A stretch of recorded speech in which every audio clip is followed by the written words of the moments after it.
friend of mine, he spoke to me about Utica. So I did myself a research, one of the best places to raise a family, and it was around this area.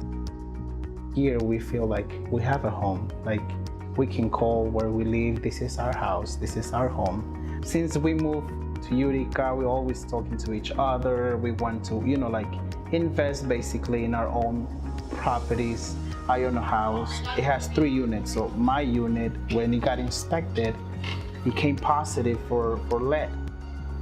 So that's when I started learning about lead, what was lead really about. And then when I started reading that it's actually caused brain damage in infants, that's when I became really concerned. And I'm like, we really need to consider this. This is just not something that it's for my kids. It's also for future families or whoever we rent the unit. We want it to be a safe place. The majority of homes within the city were built pre-1970, and therefore most are presumed to have lead-based paint within them.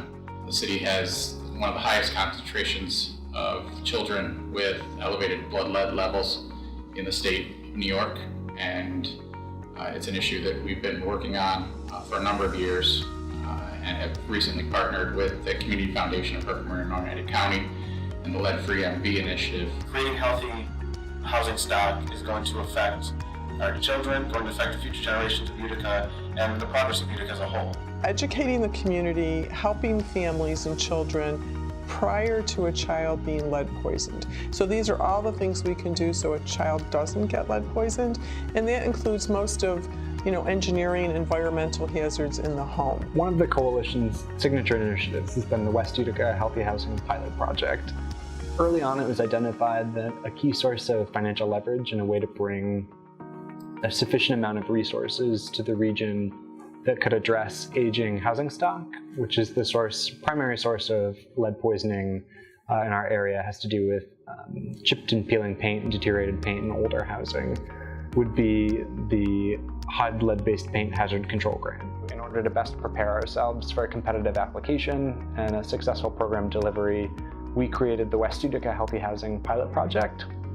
It's a collaborative project that's implemented across a variety of partners, both funders and implementation partners, that focuses on providing holistic assessments of families' homes to determine if they have any known lead poisoning risks within their home, as well as opportunities for improvement in weatherization and energy efficiency. Homeownership Center's role in the West Utica Healthy Housing Pilot Project is basically to go in there to identify any lead risks in the property.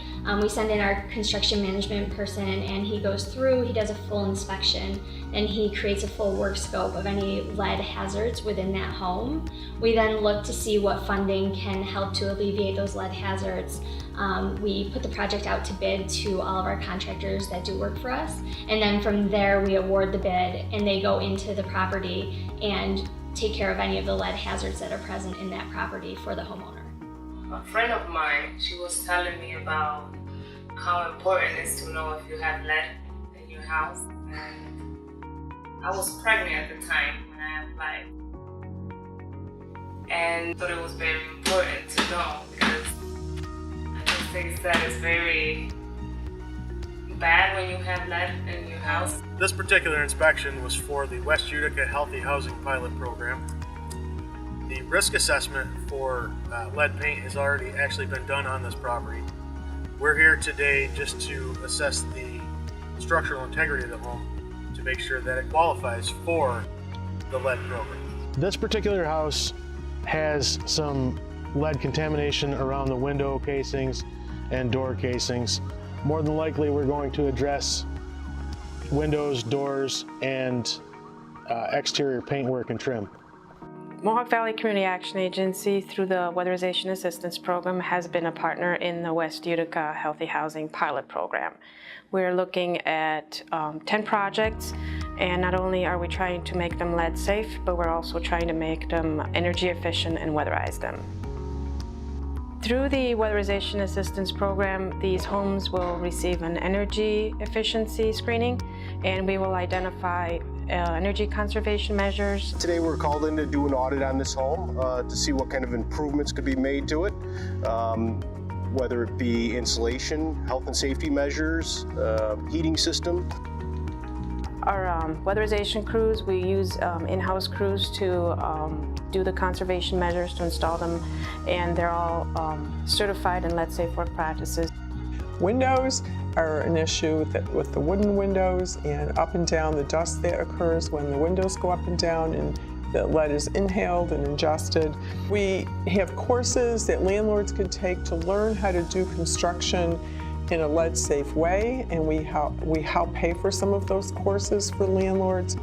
Lead, it's something that once they become positive, the damage is done. There's no way you can take it back.